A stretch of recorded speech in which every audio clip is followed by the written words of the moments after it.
Mesdames et messieurs, bonjour et bienvenue dans cette nouvelle vidéo. Le 5 décembre 2020 ont eu lieu les Energy Music Awards. C'est une soirée qui récompense les artistes de l'année. Et vous avez pu voir que Squeezie a gagné le prix de la révélation francophone de l'année. Forcément, ça fait grincer les dents de certains sur les réseaux parce qu'ils ne trouvent pas ça légitime que quelqu'un comme Squeezie, un youtubeur de profession, et agent de la paix avant tout, puisse réellement gagner ce genre de prix, étant donné que ce n'est pas un vrai artiste. Du coup, je me suis dit que j'allais vous donner mon avis, tout simplement parce que moi, son album Oxys, je l'ai quand même écouté 14 fois.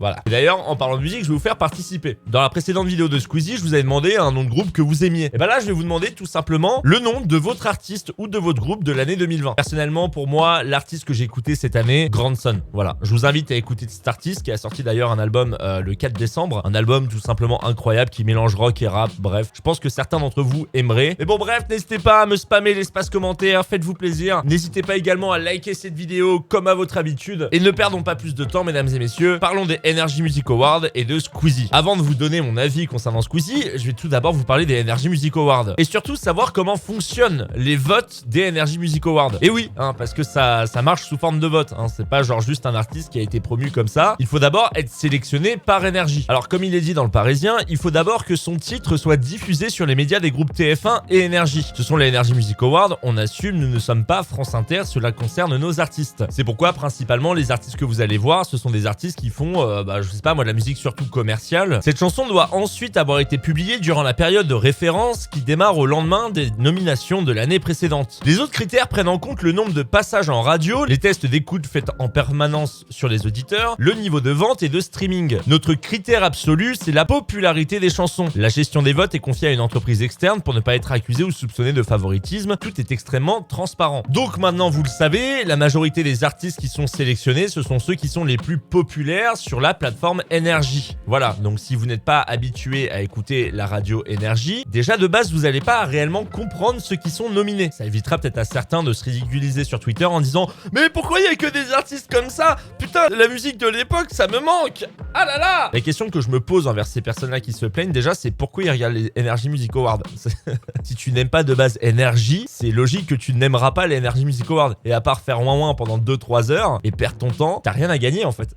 Voilà, prenez-le comme vous voulez, mais j'avais envie de faire cette précision. Il y a d'ailleurs un tweet que je vais vous montrer parce que je trouve le tweet intéressant. Voilà, je trouve le tweet intéressant pour les besoins de cette vidéo, sinon elle serait malheureusement beaucoup trop courte. La personne dit « Je respecte beaucoup Squeezie, j'ai aimé son album mais franchement pas la révélation de l'année. Quoique je trouve que musicalement parlant, Mr V Online aurait mieux mérité ça, son album est une dinguerie. On se penche toujours sur le contenu le plus lisse dans les Energy Music Awards. » Je trouve ce tweet intéressant parce que justement je me suis dit, il est vrai que Mr V en soi il était plutôt apprécié, surtout via la plateforme YouTube. Les gens ont beaucoup aimé son album. Quand on voit le nombre de streams qu'il fait par rapport à son dernier album, oui, on est sur du 36 millions, 18 millions, 19 millions, donc ça fait quand même beaucoup de streams, donc les musiques qu'il fait sont quand même assez populaires. Sauf que, mesdames et messieurs, quand vous allez sur le site de energy.fr et que vous faites des recherches et que vous tapez Mr V, le dernier article remonte à 2017. Il n'a fait aucune autre apparition avec Energy depuis, alors que Squeezie a fait de la promotion sur Energy au moment où son album est sorti, que aussi Squeezie a déjà bossé avec Energy. Ce n'est pas du tout un inconnu de cette plateforme, donc déjà de base, Squeezie, comparé à Mr V, il va partir gagnant. Peut-être que plein de gens se rendent pas compte que la musique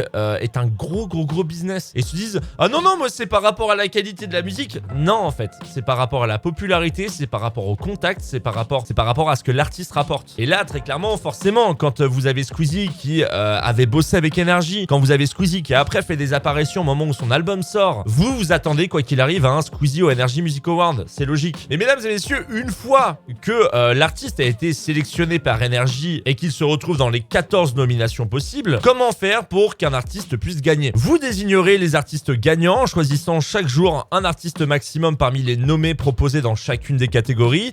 Vous aurez jusqu'au 4 décembre 2020 à 14h pour voter. Là les gars, vous avez un youtubeur. Les gars, vous avez un youtubeur qui a une communauté qui est ultra présente. C'est le numéro 1 de YouTube. Quoi qu'il arrive, vous pouvez être sûr et certain que quand il y a ce genre de concours-là, il va obligatoirement gagner. Parce que sa communauté, tous les jours, sera présent sur le site pour pouvoir voter pour Squeezie.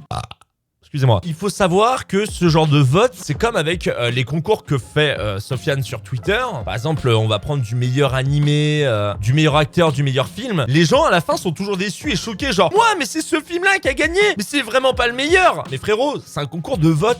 depuis quand le concours de vote permet de faire gagner les meilleurs films? Si c'est un animé, ce sera l'animé le plus populaire. Si c'est un artiste, ce sera l'artiste le plus populaire, etc. Tu vois. Et j'ai l'impression que les gens font semblant de pas comprendre. Faut que les gens arrivent à se dire une bonne fois pour toutes que ce genre de soirée-là, ce genre de concours, quoi qu'il arrive, vous pouvez faire ce que vous voulez, ce sera le plus populaire qui gagnera. Ça paraît tellement obvious sorti de ma bouche, mais j'ai l'impression que les gens n'arrivent pas à se le mettre dans la tête. Ils refusent d'y croire. Et en parlant de Squeezie, parlons rapidement de la prestation qu'il a fait quand il a fait son feat avec Gambi, donc le morceau Servi sur scène. Là, mesdames et messieurs, voilà, il a fait preuve d'audace, il a eu complètement raison. Ça a été une excellente idée de sa part, tout simplement parce que, ne se disant pas légitime dans la musique, vous voyez, le métier de youtubeur n'est pas vraiment respecté à la télévision, il s'est dit, bah, je vais faire preuve d'audace et je vais moi-même me foutre de ma gueule. C'est pourquoi vous avez pu voir des pancartes avec écrit « Suivez le prompteur »,« Nouveau trait d'horreur vendredi à 18h »,« Je suis en pleine crise d'angoisse »,« Je sais pas jouer de la guitare », etc. Alors, je ne sais pas si c'est que Squeezie qui a eu cette idée-là, mais en tout cas, elle est très bonne parce que non seulement Squeezie montre qu'il en a absolument rien à foutre de l'avis des téléspectateurs qui regardent cette soirée-là, parce que c'est pas grâce aux téléspectateurs que lui il fait son business, très clairement, mais en plus de ça, il a fait énormément réagir les gens sur Twitter. Et ça a plutôt bien marché parce qu'en fait, au final, Squeezie, il a fait preuve d'autodérision. Plus la peine de dire que Squeezie ne mérite pas son titre et que c'est un youtubeur, il ne sera jamais artiste. Il le montre déjà avec ses pancartes. En fait, Squeezie a juste eu un coup d'avance. Parce que comment tu fais du coup pour critiquer un mec qui pense pareil que toi? Et je trouve ça au final intelligent parce que sur Twitter, ça a beaucoup plu. Squeezie s'est un peu trop fait chier dessus sur les plateaux de télé. Aujourd'hui, il le montre tous les jours. Il a pas besoin d'un plateau de télé forcément pour vendre. En bref, je pars du principe que Squeezie est légitime dans cette victoire, tout simplement parce qu'il a du contact, parce que tu gagnes au vote, et parce que la musique qu'il fait, bah, elle est commerciale et elle plaît à un large public qui est jeune. Donc quoi qu'il arrive, si on parle de légitimité, on va pas parler de la qualité de l'artiste, mais plutôt ce qu'il a à côté. Surtout pour une victoire des Energy Music Awards. Je vais pas vous le cacher, ça m'intéresse quand même d'avoir votre avis sur le sujet. Vous, ce que vous en pensez? Est-ce que pour vous, c'est une bonne chose, une mauvaise chose? Est-ce qu'il est légitime, pas légitime? Là, on parle pas du fait que ce soit un artiste, mais du fait qu'il ait gagné les Energy Music Awards. Par contre, il faudrait vraiment que les gens comprennent que un youtubeur peut devenir rappeur, un youtubeur peut devenir streamer, un youtubeur peut faire n'importe quel autre métier. Et inversement, il faut juste apprendre, comme les gens apprennent le métier de youtubeur. Oui, être youtubeur, ça se fait pas forcément d'un jour. Il faut apprendre beaucoup de choses, surtout que tu l'apprends en autodidacte. Pas forcément le métier qui est le plus facile du monde. C'est pourquoi il faut s'accrocher et être persévérant. Bref, c'était tout pour moi. Je vous remercie d'avoir écouté cette vidéo. J'espère qu'elle vous aura plu. J'espère qu'elle vous aura pas trop ennuyé. N'hésitez pas à vous abonner si ce n'est pas déjà fait. Je tiens à vous remercier encore une fois pour tous les retours sur mes précédentes vidéos. Voilà, je tiens à dire que vous êtes de plus en plus nombreux. Et ça, c'est trop cool. Moi, je vous dis à très bientôt pour la vidéo que je prépare sur Natou. Portez-vous bien. Faites attention à vous. C'était Sir Gibbsy. Et je vous dis à la prochaine. Ciao.